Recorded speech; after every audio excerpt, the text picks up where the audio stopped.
Hey folks, Dale Davidson here, Davidson Law Offices. Thank you for joining us today. So look, when I tell my family that when I die, I want to die broke. I mean, I want my last check to bounce, okay? It's kind of a joke, I know that, but the problem today is with many families, they're forced into basically financial ruin because of the cost of long-term care. So when they're caring for the loved one, it's just so dadgum expensive. We plan for our retirement and we plan for our vacations. We plan more for our vacations than we do for our long-term care. And why is that? Doesn't make a whole lot of sense, right? Well, maybe because we're scared. Maybe it's out of sight, out of mind. It ain't gonna happen to us, By the way, ain't is proper Southern slang. But in all seriousness, taking care of a senior, somebody who's dying, a loved one, not only takes a financial toll, but also an emotional toll. And that's what this video is about today, the financial and the emotional toll. So over the last 32 years of practice, I've listened to all my folks. I've listened to their experiences. I've read and studied and, just talking with them and trying to find out how can I help them? What are some effective ways on how to afford long-term care when you get older? A lot of people say, well, Dale, why do you do that? Why don't you do something different? Well, because these are my folks, okay? I love my folks, and I just have a heart for helping these people who are in need, especially seniors and their families. Believe it or not, and these are statistics, okay, 70% of us will need some form of long-term care at some point in time in our lifetime. So look left, look right, and you tell those two people on either side of you that, hey, you're going to need some long-term care at some point in your lifetime. Okay? Simple, right? So the problem is, from a cost standpoint, a lot of people just assume, you remember what assume means, that there's a big assumption about long-term care that people get wrong every single day. And here it is. People assume that Medicare, M-E-D-I-C-A-R-E, covers long-term care. It does not. That is one big fat lie.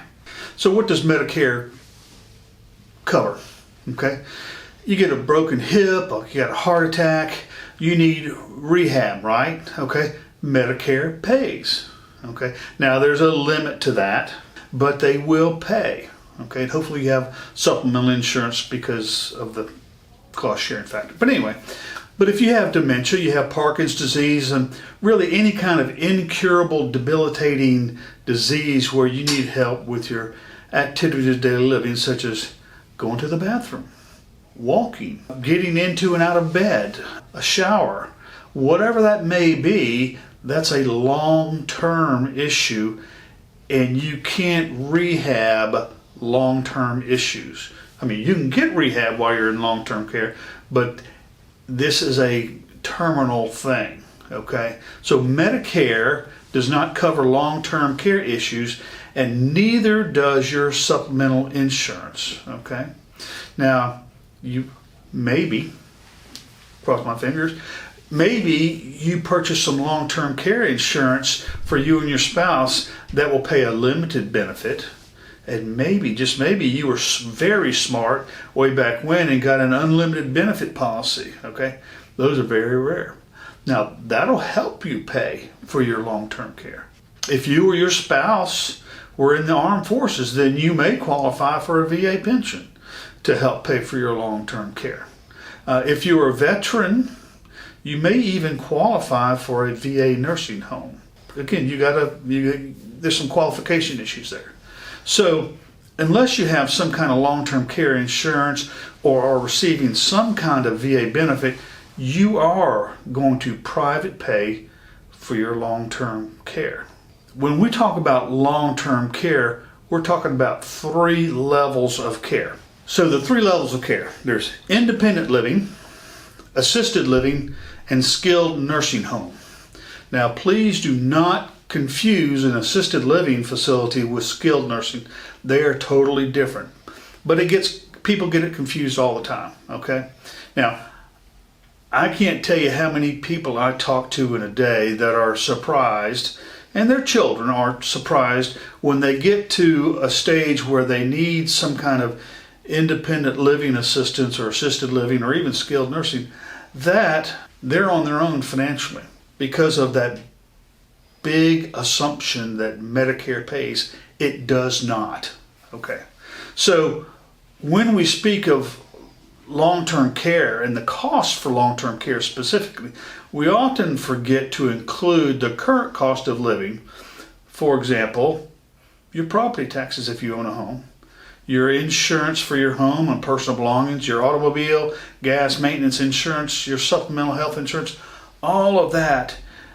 When you need long-term care assistance, you still have your everyday living expenses, and you've got to stack those additional expenses on your everyday expenses. So you get the picture, okay? Think about this. When you speak of long-term care, when we speak of long-term care, it's helpful to take your current cost of living, and we're going to have some examples about this, and add this to your long-term care costs. It's going to be a shocking number. I'm just telling you, okay? So what is independent living? Just what it says it is. You and your spouse live at your home or some sort of retirement community independently. I mean, you're not you have your own little apartment or your own little condo or whatever it may be, okay? You come and go as you please. You cook your own, you do your own shopping for groceries. Everything is independent, okay? You wash your own clothes, all of that. But maybe you need some additional assistance. You're still independent, but you need additional assistance. So the national average for homemaker services or services from a third party to maintain your household is a whopping $4,720 per month. $4,720. Okay, that's the national average. While if you bump it up a little more and you get a homemaker health aide, all that is someone who is trained to provide services to maintain your household. That's about $6,900 per month. So this is where we're going to get into some shocking numbers. So if your average monthly living expenses are $3,000, and then you add that $4,720 to that figure for your homemaker services, or $6,900 for your homemaker health aid services, that's a big picture. That's between $7,700 and $9,900 per month. So you get the picture. These numbers can get big real fast.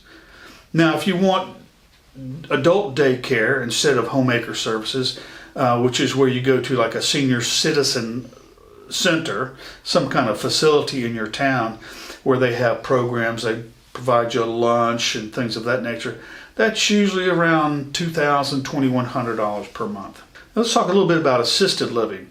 Now, you live in a community with others and you need assistance with your activities of daily living. You may come and go as you choose, okay?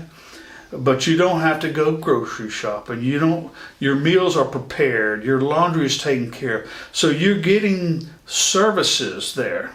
Okay? You have different levels of care within the community depending upon your activities. So it's kind of like buying a car. Oh, you want floor mats, that's extra. You want this, that's extra. You want medication management, that's extra. So the more assistance you need with your activity of daily living, the higher your level of care, the more it will cost you. Okay? Now, the average cost in the United States of a one-bedroom assisted living facility is about $5,300 a month. So, you and your wife or spouse move into an assisted living. That's going to cost you $5,300 a month. Now, you don't necessarily have your other living expenses unless you're keeping your home, which some people do. So if you're keeping your home and real estate outside of your assisted living, then you need to add whatever those costs are.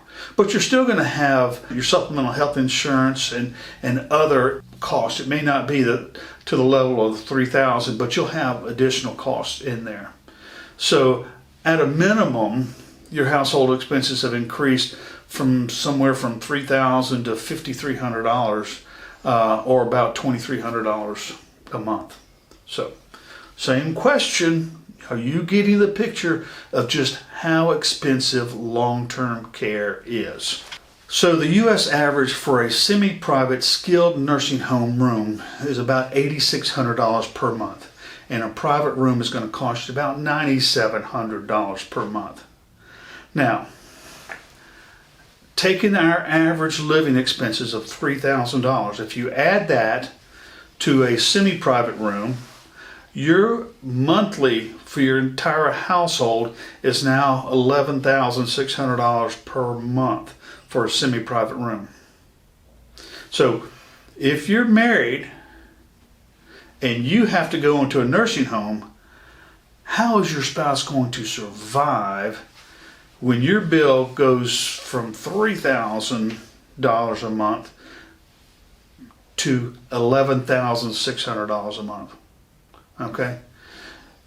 Your spouse still needs the $3,000 to run the household, but now we've just added an additional $8,600 to your total need for the month. So again, now are you seeing the true picture of long-term care? Now, nobody plans this. Nobody plans to become disabled. Unfortunately, getting old is part of life, okay? But nobody plans to need long-term care, but we should, because 70% of us will need it at some point in time during our lifetime. We're all living longer, and it's getting very, very expensive out there. Just look at the cost of groceries and gas today, okay? So, look, I don't have the money or assets to go to a skilled nursing, and I don't want my spouse to be destitute. What do? Well, if you have to go into a skilled nursing facility, then Medicaid is available. Medicaid is a federal program run by each state, and each state has their own little separate rules. So each state, and there's different eligibility rules. But as a general rule, there's two broad eligibility rules. If you make too much income, you don't qualify, but there's an exception to that, okay? If your assets are too much, you don't qualify, but there's some exceptions to that too. Now, my income is my income. My spouse's income is her income for eligibility purposes. So only my income counts against me. Her income does not. Now, assets. My assets and her assets are combined to count against me. So, our assets are combined for eligibility. Our income is not. Okay? So, want to make that distinction. So, let me talk about income first. So, if your income exceeds a stated amount, then you don't qualify, unless, of course, an exception applies. And there is an exception to the general rule that if I don't qualify because my income is too much, but if I execute and properly fund what they refer to as a qualified income trust, then I still might be eligible depending on my assets. Okay? And let me give you an example of that. So I get $3,000 a month in Social Security. Now the income limit is $2,829 currently. So I'm above the income limit, right? Because $2,800 is less than $3,000. So if I take my $3,000 and I put it into a qualified income trust, presto changeo, I now qualify. It makes absolutely no sense why we do that. Why can't I just give my $3,000 to the nursing home? But they said, no, you got to do it this way. I mean, that's the government for you. But let me continue with my example. So I get $3,000 a month, and my spouse gets $1,500 a month. Now the income limit is $2,829. So if I fund the qualified income trust, then I qualify. The problem is that my spouse will be destitute if she doesn't get part of my money. She actually needs all of it, but she can live on less because I'm not going to be eating at home anymore. So the law says that to not make my spouse destitute, she can reach over into my wallet and take out about $2,200. And that's the monthly maintenance need allowance, okay, less her income. So in this case, my example, it's about $2,200. So I've still got to create the trust and fund it, but she gets $2,200. The nursing home gets $780 of my income. Okay, I know, crazy calculations, math makes my head hurt. Okay, so but that's qualifying from an income standpoint is usually not an issue. Now let's talk about assets, because if your assets exceed a certain amount, you don't qualify. And you've heard assets exceeding $2,000, you don't qualify. So if my assets exceed $2,000, I don't qualify. Here's an example of how this works. So I got a house, and let's say it's worth about $250,000. I got an IRA of about $85,000. I've got CDs of $40,000, checking $4,500, and I got a truck of $15,000, and I got a life insurance policy that is $25,000. So clearly I'm over the $2,000 limit. But you told me earlier that there's some exceptions to the rule. So in Georgia, my state, what is counted and what isn't counted? So my house isn't counted, but subject to the Medicaid lien when I die. So I've got to do something about that, because I don't want the nursing home to get my house. Okay. There's an IRA or 401k, that's not counted. My CD's counted. My checking account is counted. My truck is not counted. My life insurance, $15,000 of it is counted. $10,000 is not counted. I know it's kind of confusing. They limit me to $10,000 of insurance because that's what they think it costs to bury me. Okay? So I'm married, so what can I do to protect my spouse? Well, the first thing I'm going to do is I don't want the nursing home to get my house, so I'm going to deed my house to avoid the Medicaid lien on my death. Then I'm going to transfer my CDs, my checking, and my truck to her. All right? And you say, well, whoa, you can't transfer things to your wife because that's a gift and that's against the rules. No, it isn't. I can transfer whatever I want to my spouse, and it's perfectly legal. I can't transfer those assets to my children. That's illegal. Okay? So, spouse is good, children are bad. As far as transfers, okay? So, what can I do about this life insurance? Well, what I'm thinking about doing is I'm going to maybe take a policy loan for $15,000 and reduce the policy to $10,000. That would make it a paid up policy. And I'll take that $15,000 and give it to my spouse because she needs the cash. She doesn't necessarily need the life insurance. So you see what I've done there? I've kind of rearranged my assets. Again, playing by the rules, I can transfer whatever I want to transfer to my spouse without any penalties. Not subject to the look back period or anything like that. And I'm good to go. So again, make sure, Dale, are you sure that you can't transfer things without penalties to your spouse? I'm positive. I can transfer whatever I want to my spouse. And I certainly want to get rid of my house. I don't want it in my name. I want my spouse to have the house. I know this is exhausting. All the math, the rules, the regulations, it makes my head hurt too. So even though with the numbers, it's hard caring for a loved one over an extended period of time. I mean, it's honorable, it's challenging, it's just hard. My dad was in assisted living, and I didn't care for him by myself. I had my mother and other people helping me, but it's very challenging to go there and see your loved one declining day in and day out. Let's talk a little bit about the emotional part. Now, we've talked about the financial part, but the emotional part, to me, is just as vital. It's hard taking care of somebody, okay? A lot of people feel deep-seated guilt, feeling that I'm not doing enough, no matter how much I sacrifice. My mom or my dad or whoever it is I'm taking care of, I feel like I need to do more. And then I'm wishing I had done things differently in the past.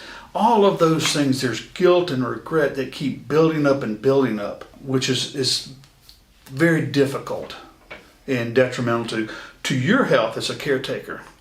I mean, look, grief and loss, your loved one is declining in front of you. My dad was declining every time I saw him, right in front of my very eyes. Now, that's exhausting. So because it's hard to see that. We have stress burnout. You've heard of caretaker burnout. So 70% of all caretakers will die before the person they're caring for dies. Why? Stress and burnout. Look, it's hard. You got to balance your needs with the needs of your loved one. And you're trying to take care of them and yourself, and maybe you're taking care of other family members too. I mean, look, it's tough. Stress and burnout, caregiver burnout, is a real thing, and that needs to be addressed sooner rather than later. Well, I love my dad, and I had compassion for his dementia, okay? And that was the driving forces behind what I was doing. I resented the disease. There's nothing I could do about it. I was frustrated because there was nothing I could do about it, because that disease is incurable. So I wanted to provide the best care. Everybody wanted to provide the best care for their loved one, but it's an incurable disease. There's nothing we can do, and it's frustrating. Okay? Or, hey, this is just me. Nobody wants to help me. My siblings aren't helping me. Whatever it may be, resentment and frustration is a real thing. So there's family dynamics. If you're not an only child and you've got brothers and sisters, then you've got all these people giving you their opinion as to how you should care for the loved one. Well, come on in and help. Get them to help instead of them giving you their opinion as to how things should be. Insist that they come and help, because hey, their eyes would be open as to exactly what you're going through. Okay, let them see every day what you're doing, so that they can they don't have to be mad at you. Okay, they can look at you and say, I know you're doing the best you can. I didn't realize that you had to do this. I didn't realize that you had to clean up mom from her depends, or whatever it may be. A lot of people don't understand what's involved in caretaking. So I've kind of talked about the worst part of caretaking, and that's the stresses and the caregiver burnout and all that stuff. So let me give you some strategy for kind of managing the emotional toll that you're going through. Now, look, communicate. Regular, honest, open conversations with family about what's going on. Your brothers may not want to hear about you caring for mom, but tell them. Okay? They need to know. Family members need to know, this is what I'm doing for mom, or this is what I'm doing for dad. Okay?